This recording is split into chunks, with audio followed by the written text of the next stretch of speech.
Ready, everybody? Welcome to HED Talks.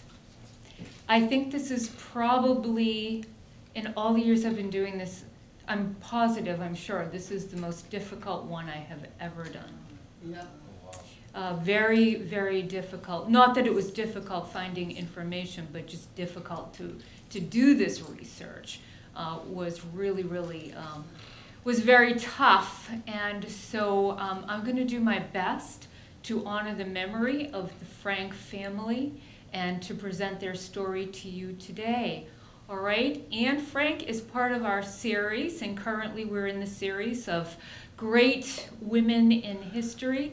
And I really did want to highlight the life of not only Anne Frank, but you know, she had an older sister as well, who also wrote. And so I wanted to make sure that I didn't neglect to add a lot about Margot in the presentation as well. Amnon, did you want to say something? Oh, you were just scratching your head. I misinterpreted your head scratch. So we're going to get started, and we're going to be talking about Anne Frank and this brave little girl. So their story starts out in Frankfurt, Germany in the early 20s. And it starts out with the meeting of this couple. You know who this couple is? Mother and father. Mr. Frank. Edith and Otto Frank. Isn't that interesting? Yeah, because we have our very own Edith and Otto, don't we? Yes. So Edith and Otto, they met in Frankfurt, Germany. They'd lived there all of their lives, and as you can see, they married. This is the look at the family. Look at the family support. Wow. Yes, it's wonderful to see the extended family, and you know just how absolutely, completely, perfectly normal the family is, and then to understand the ultra extraordinary circumstances under which they live is just something that's very sobering, really quite sobering. And so after they get married, shortly after they get married, they have their first child, and their first child is a little girl. They name her Margot Betty. And then 3 years later comes along their second child, who is the one that we all know. So Anne Frank is born June 12th, 1929, and they call her Anne or Anna, but her name is Annalise Marie. And they live in Frankfurt, and they have every intention of staying in Frankfurt, Germany. That's where the parents had lived all of their lives. So this is the home where they lived, and they were in a neighborhood that was multicultural.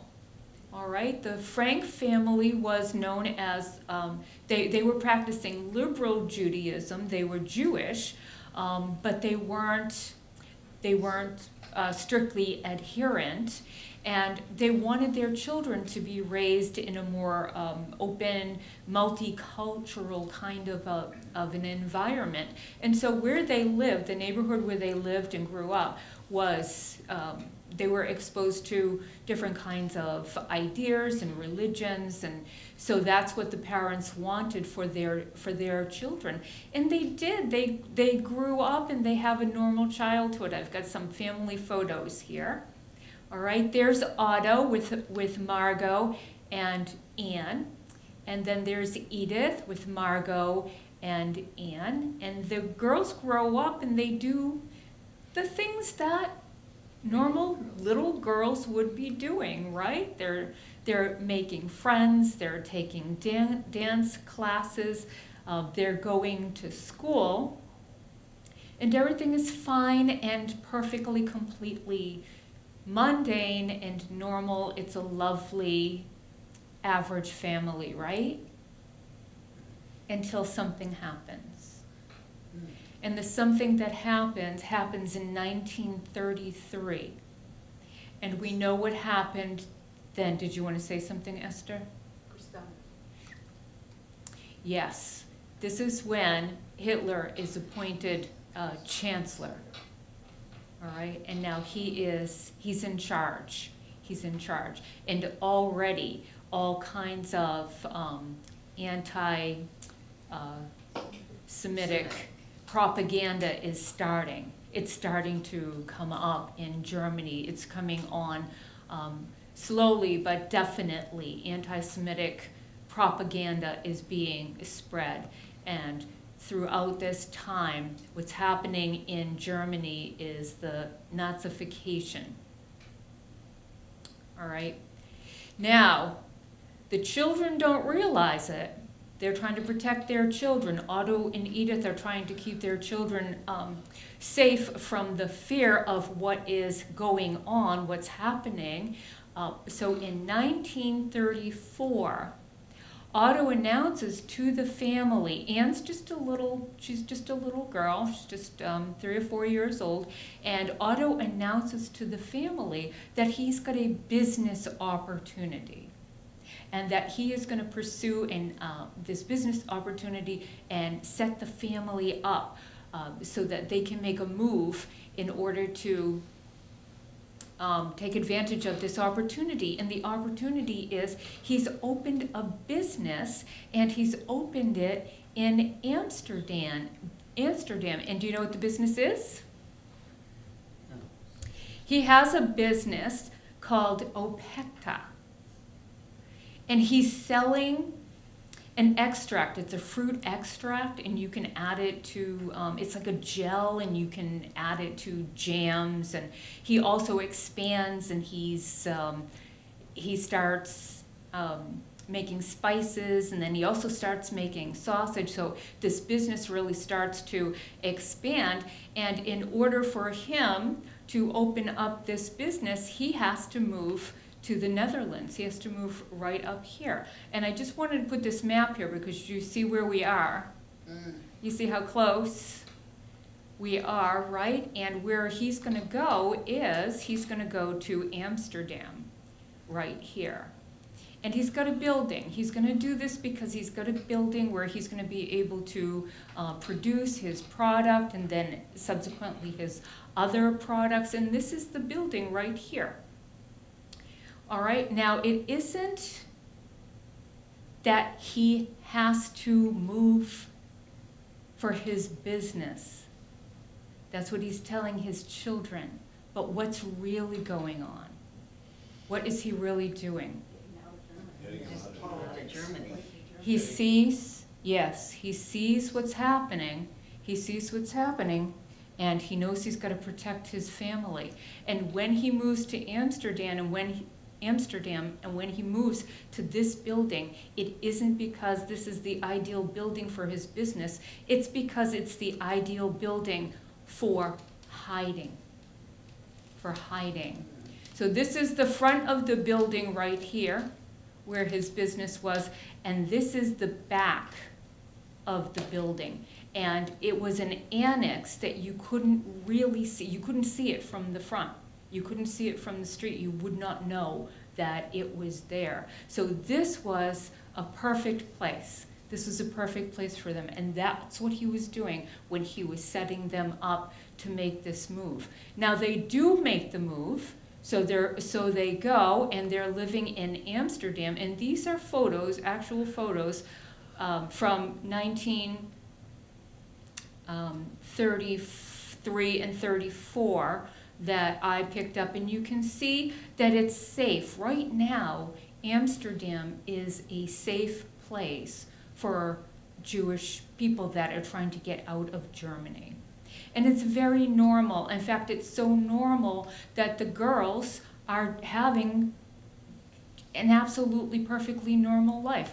This is Margot right here. Margot goes to public schools. Margot's making friends. And who is she making friends with? Everybody. Everybody. There's no distinction. There's no isolation or segregation. There's nothing like that is happening in Amsterdam right now. It is happening in Germany. But they're safe right here. Margot's able to go to school. She's able to make friends. They're able to live a normal life. When she's in school in Amsterdam, she is on the rowing team and on the tennis team. She's a smart young woman. She's shy. She's quiet. She's mellow. She's got a mellow personality, but she's doing very well in school, and she's athletic. She enjoys sports, and she's making friends. She's certainly making friends. Anne, this is Anne right here. They decide to send Anne to Montessori school. There's a Montessori school there. You know what that is? Do you know what that is? Yes, that's a kid, well. Yes. So they want to send her to a Montessori school, and she does. She does very well there. Hi, Peggy. She does well, and she too is making friends. And once she adjusts, she's also starting to get very good grades. Very good grades. So while she's at the Montessori school in Amsterdam, she becomes friends with one little girl in particular. And this is her best friend, Hannah Lee. That's her best friend. And that's the two of them together. Isn't that a beautiful photo? So the two of them together are best friends. And then, unfortunately, it happens in Amsterdam. It happens in the Netherlands. What am I talking about? Well, Germany invades the Netherlands. Germany comes in. Germany invades the Netherlands. So what's been happening with the anti-Semitic propaganda that's been spreading in Germany, it starts happening in the Netherlands. It's happening where the Frank family lives. And so slowly they're starting to put restrictions on the Jewish people that are living there at the time. Here are some of the restrictions. So initially, right away, they're going to pull any Jew out of public office. You cannot hold public office. You have to register with the government. You have to. All right? The Jewish children are taken out of public schools, like Anne was taken out of the Montessori school, and they had to go to school for Jewish children only. They could not ride public transportation, and they could not go onto the beaches. They weren't allowed on the beaches. All right, so this is getting kind of scary, isn't it? It's getting very scary. Now, Otto, he sees this, and he's clearly seen this coming all along. And so it's important to know that he did apply for his family to go to the United States. He applied. There was paperwork at the U.S. Embassy, but when Germany invaded the Netherlands, they blew up the building. They bombed the building. And so all the paperwork, the process had stopped because the building does not exist anymore. And so now Otto and Edith know that there's no hope. There's no hope. They're not going to be able to get out. It's shortly after this, in 1942, where they start the deportation process. So Jewish people have to leave the Netherlands. And do you know where they're going? They're told they're going to work camps. Yeah. They're told right now, that they're going to work camps. They need people it was really slave labor, and they did have the work camps, and they did have people within an age range, and they were working, and some of them were in the work camps were working to make weapons for. Yep, exactly. Yep. So can you imagine being forced to make weapons for your enemy, for the people oppressing you? Well, the Frank girls, still do not know the full effect of what is going on. Their life is going on, and it's about this time when Anne receives, for her birthday, a diary. This is the diary. That's it. That's what it looks like. It has a little lock on it, and she calls her diary, when she writes in it, she starts out, "Dear Kitty." She calls her diary Kitty. And the reason why she does that, Kitty, and the reason why she does that is she's looking at this book, these pages, as her friend, somebody she can confide in and tell her deepest thoughts, her secrets to. And Kitty is the character in one of her favorite books. And so she has named her diary Kitty, and when she makes her entries, they begin, "Dear Kitty." And we're going to take a look at how she feels about her writing.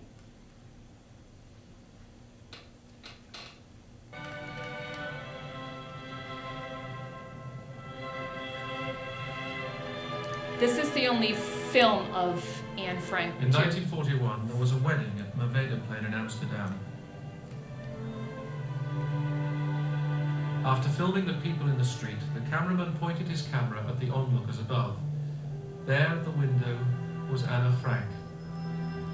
This is the only known moving footage of her.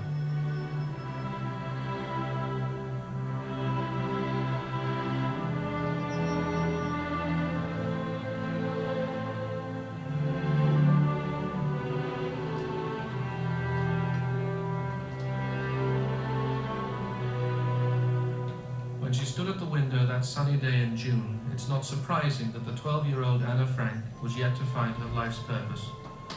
But less than 3 years later, as she sat caged in the fragile security of her hiding place, she had discovered her destiny. Wednesday, April 5th, 1944.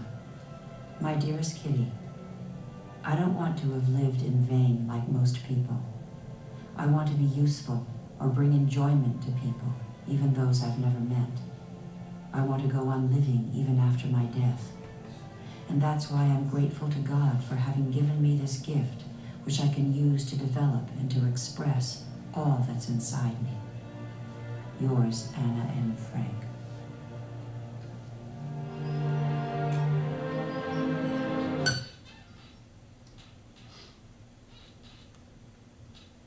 Oops. So that's what she did. So she loved writing. She wanted to be a writer. She was inspired by the thoughts that she put down, and she thought that she could do something significant, that she could make a mark on the world with her ability to write. And so she did. This is the actual diary. This is a page that's opened. We still have the diary, of course. Now, it's shortly after her 13th birthday that something speeds up the process for the Frank family. What happens is Margot, who remember is 3 years older, she gets a notification that she is to report to go to a work camp. All right, so she has to report to transport, and she's going to be sent to a work camp. Now, of course, Otto and Edith know perfectly well what's going on, and there's no way that they're going to allow their 16-year-old daughter to be transported to the work camp. All right, so now there's a sense of urgency as Otto has been preparing. He's been preparing the back of the building that he's purchased for, that he's leased for the purpose of hiding. They have to go sooner than they expected to go. Now remember, if you're being watched, you can't be seen carrying in all kinds of supplies, can you? No. That's going to be very suspicious. If you're being watched, you're registered, they know who you are. And if you don't do something perfectly normal, you're going to be under suspicion. And so he has got to go into his company, into his workspace every day, bringing a very tiny little bit and adding to that slowly. But when Margot gets this transport notification, this speeds up the process. And so now they have to get into the building and they have to do it immediately. The night that they left, the family has to pile on as many clothes as they possibly can, because they can't look like, they can't bring a suitcase, right? They can't, so they have to just bring bare necessities, but they're piling clothes on. Anne has a neighbor, and Anne has asked the neighbor, she tells the neighbor that they're going away, and will you please look after some things for me? Now this is a 13-year-old girl, and it's so interesting and fascinating to see what was important to the 13-year-old girl. Well, what she asked her neighbor to take care of for her were these items. Her cat, that's important, but also she had a tea set, and she wanted her tea set to be there for her when she came back. She had a favorite book, and she wanted her book there when she came back. But maybe most heartbreaking of all was that she had a tin of marbles. She had a tin of marbles, and that was one of the items that was very important to her, that she had asked her neighbor to take care of and preserve for her for when she comes back. So they go in the middle of the night. They have to go into the company building. And again, here's the front of it, and it doesn't look like it's very large, does it? In the center here, right here. And then these are other buildings. So I have a side view so you can see what is actually going on. Okay, here's the front of the building, here's the street, and here's how you would enter. This is the factory. They've got lots of people working. So downstairs, there's a lot of people that are working there, and they're making the gelatin, the fruit extract, and the spices, and now they've added sausage. But the building is elongated. It appears that it ends right here if you're inside, but it doesn't. This is the annex, and this is where the Frank family and their company hid out for 25 months. For 25 months they lived there. There were 8 people that lived there for all of that time. So they were hidden right in this section of the building. You can see why he chose it. You can see why Otto had chosen this. And so how did they access it if it doesn't look like it, if there was anything there? Well, one of the workers built a very heavy bookshelf. Here's the bookcase right here. All right, I tried to get a clearer picture. So it looks like the building, see how it looks like the building ends? And there's nothing else? Would you guess that there's a whole continuation of the building from looking at this? No. No, you wouldn't. But when you move the bookshelf, you see the secret staircase right here? And then I showed it here, which is like a little clearer. Can you see that? So that's the bookshelf, and behind this bookshelf is the stairway that goes up to the secret annex. All right. There are only, of all the people that worked in the workshop, there are only a handful of people that know what's going on, that knows that the family is there. These are the people. All right. They work in the office. Let me go back here for a second. The factory is down here. Right here, this level, this is the office. This is where the offices are. And that's where these people that you're seeing right here. These are the people, the only people that know that the family is there. They are putting their lives at risk, keeping them, helping them.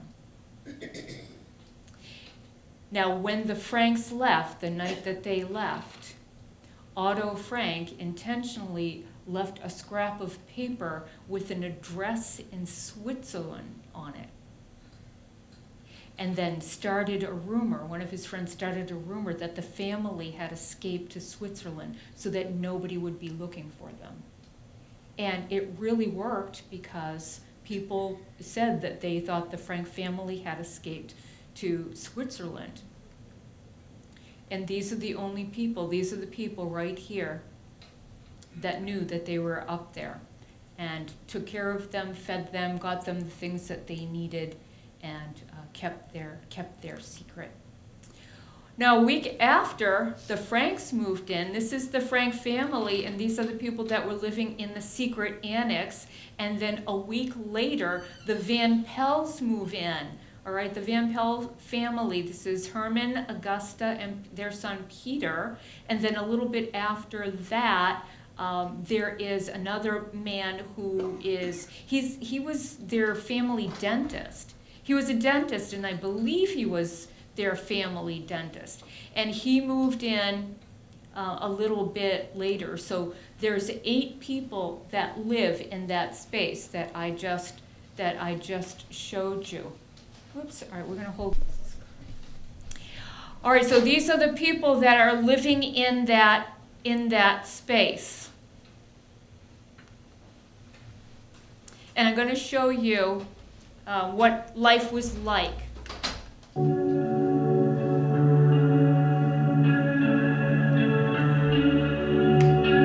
In the secret annex, Anne's day began at 6:45. She would take the screens down from the windows, and then the morning ritual in the bathroom would start, as one by one the group in hiding prepared for the day. There was a strict schedule, because by 8:30 the annex had to be completely silent. That was when work began for the staff of the warehouse. They didn't know there were people hiding in the secret annex. Because the group's helpers in the office had not yet arrived, any sound might betray them. Even the toilet was a no-go area, as the soil pipe ran right through the warehouse. Shh, Father. Quiet, Otto. Shh. Pim. It's 8:30. Come here now. You can't run the water anymore. Walk quietly. Even after the helpers started work in the office above the warehouse, the people in hiding still had to be quiet. By then, any noises from the hiding place heard in the warehouse would seem to come from the offices. They would spend the rest of the morning reading, studying, and preparing lunch. Anne was doing a stenography course together with Margot and Peter, and also learned French, German, algebra, and history. At 12:30, the warehouse workers would go out to lunch. The helpers and the people in hiding would eat together in the annex. Then, at 1 o'clock, they would turn on the radio for the latest news from the BBC. The helpers would stay until about 1:45, then go back to work. At that point, the people in hiding could have a nap. Anne used the time to study and to write. By about 4 o'clock, it was time for coffee and dinner preparations would start. The warehouse workers went home at 5:30. Their helper Bet Voscal usually popped in after that to ask if any of them needed anything. When she, too, had left for home at 5:45, the people in hiding would spread out throughout the building. With everyone gone, they could emerge safely from their hiding place and even go into the front section of the building. Herman Van Pels would check the day's mail. Peter Van Pels fetched the bread left for them in the office. Otto Frank typed, presumably business letters. Margot and Anne did some office work for the helpers, such as filing letters, and August Van Pels and Edith Frank would cook the evening meal. They also washed themselves in the office kitchen, the only available hot water. After dinner, the group would read or chat or play games. The windows were blacked out as evening fell, and preparations for the night began at 9. Furniture had to be moved to make rooms ready to sleep in. Just as in the morning, the group followed a strict schedule for the bathroom, one after another. Anne's turn was from 9 to 9:30. After that, the secret annex gradually fell silent.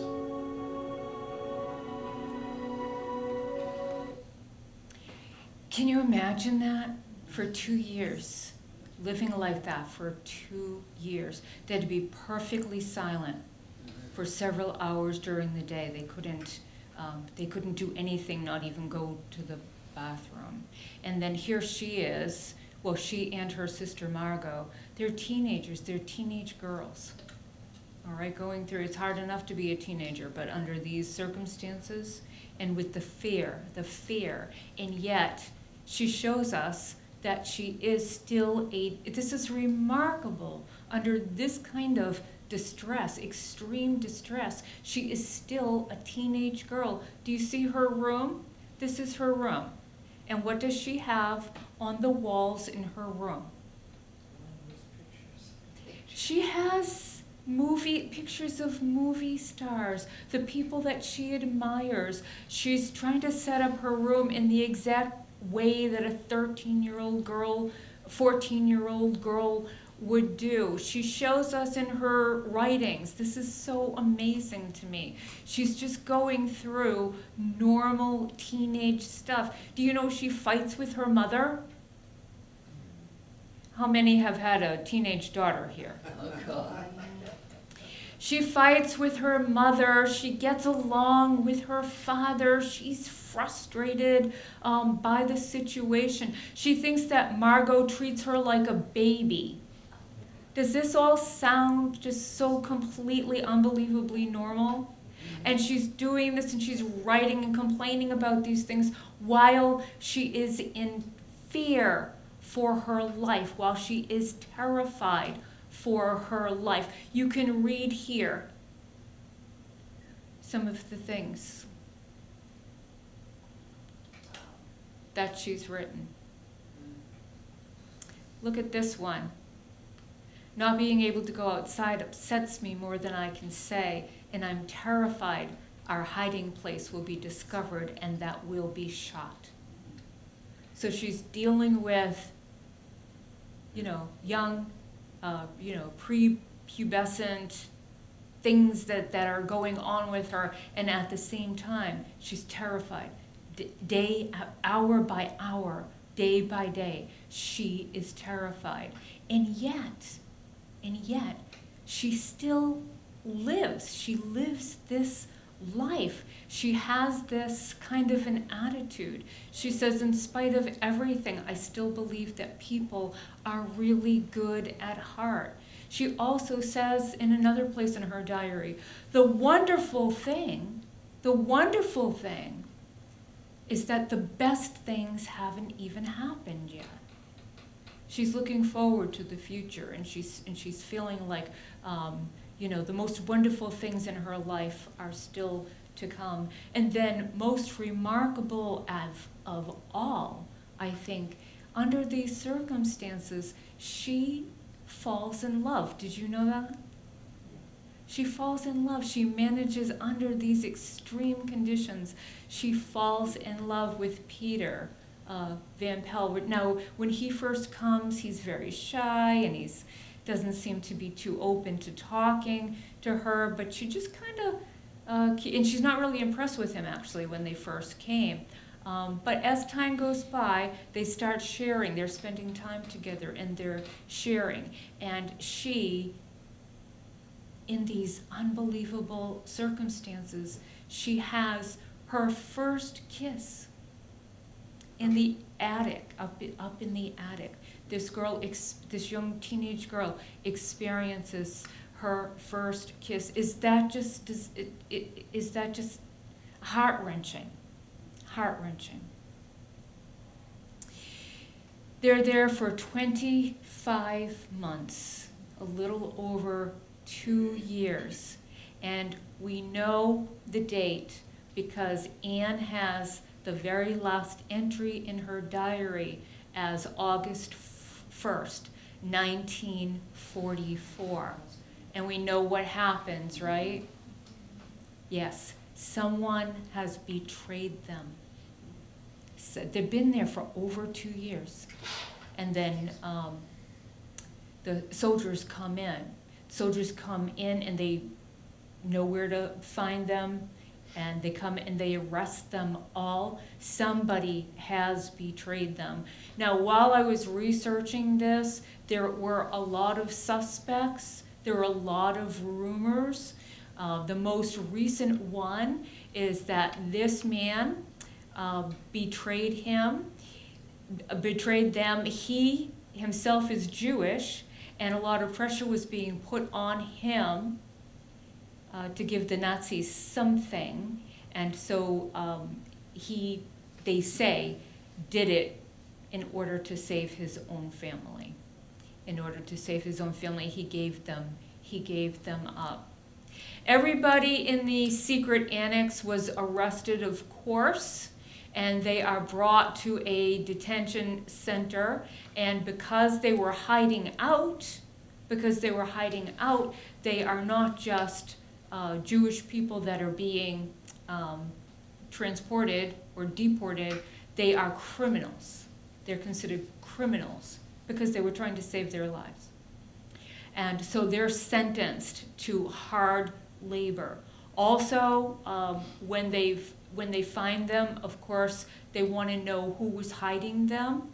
So the people that were helping them out, the people that were called the helpers, Victor and Johann were both arrested. Everybody lived, everybody survived.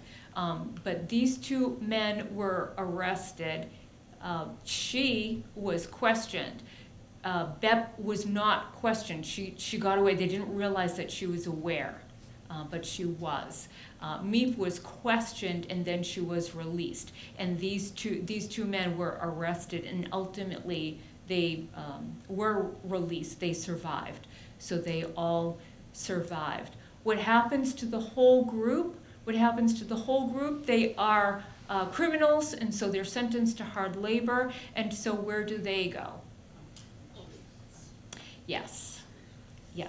And then while they're there, when they first arrive, they are immediately sending children under 15 to the gas chambers. And Anne just turned 15. She had just turned 15, so she didn't go.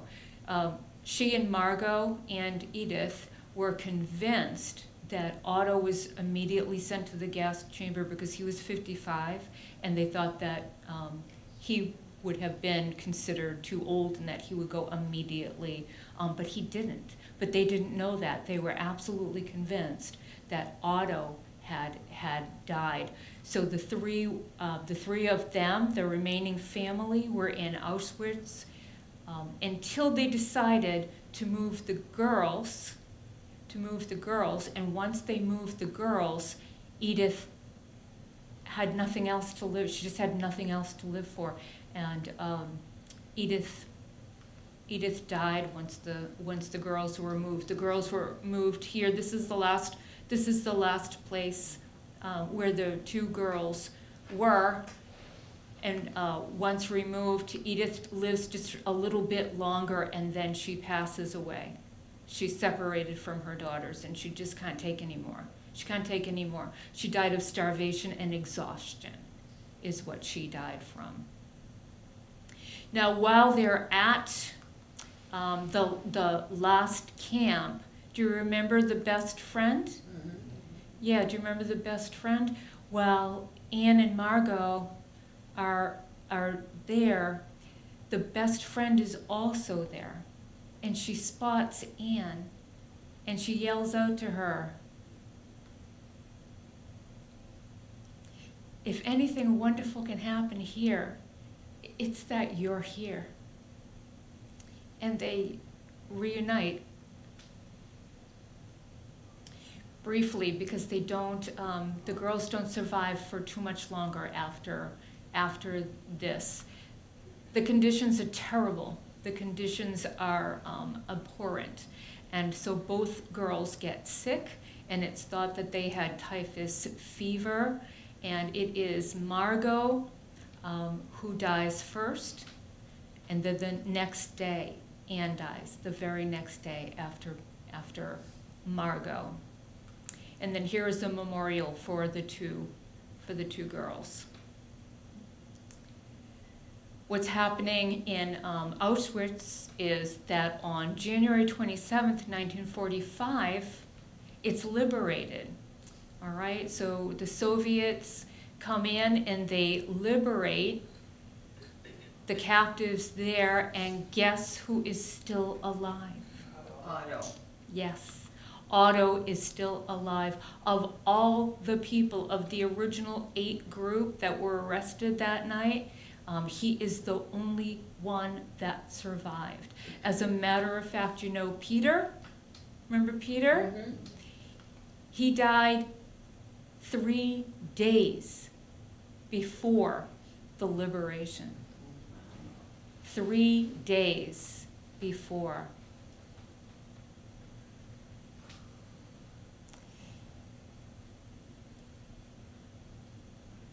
When Otto is released, he goes back to Amsterdam. He has nowhere to go. He has no home. He has nothing. He has nowhere to go. So he's going back to his friends.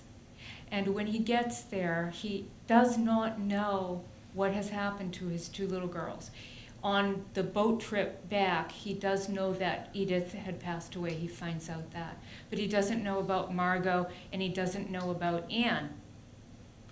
Every day he goes to the Red Cross. Every single day. He puts ads in the newspaper, and he's just hoping and praying that his girls are alive and that he'll be reunited with them, until finally he gets contacted by this woman. This woman was in the camp with his daughters. In fact, this woman, who was just a girl herself, she and her sister took it upon themselves to bury both Margot and Anne. Buried them both. So she had to tell Otto that she knew for certain that they were not coming back. And it was at this point that Miep, remember she was one of the office workers? Mm-hmm. She originally, on the night that they had raided the company building, she'd gone back the next day. They had interrogated her, and she was able to go back the next day. And Anne's papers and her diary and all the things that she'd written, all her stuff was just strewn all over the floor. And Miep decided she's going to pick this all up. She's going to save this for when the war is over and Anne comes back, and she's going to give it to her. Miep never read it. She knew, she understood this was Anne's private, it was her private writing, and so she'd never read it.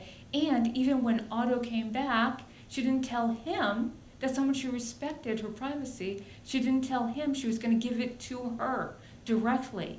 But when she found out that Anne was not coming back, that's when she decides to give it to her father.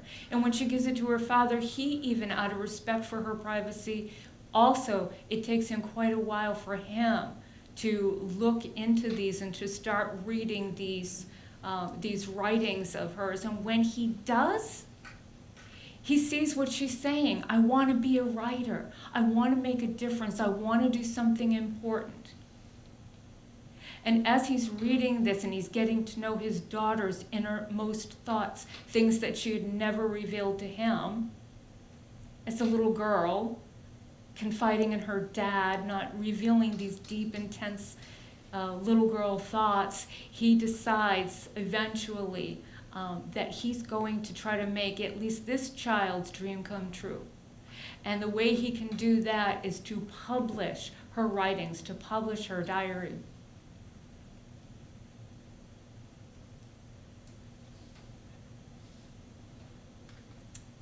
And that is why we have the diary of Anne Frank, because her father, the very least and last thing that he could do for her was try to make her life's dream, her life's ambition, her wish come true. And he did. He did do that.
I'm thankful to Otto Frank, who had the courage to decide to go ahead and publish this. It helps us understand. And in the words of Anne Frank, you can't undo what's been done, but if you know about it, you can learn from it and avoid it in the future.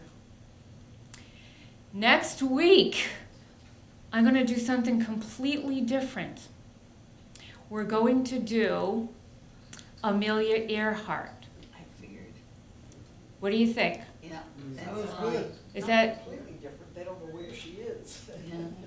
I can get through this one without choking up, though. She found her, she's on the screen. Yes. Yeah. All right, everybody. Thank you so much for coming, and I will see you all next week.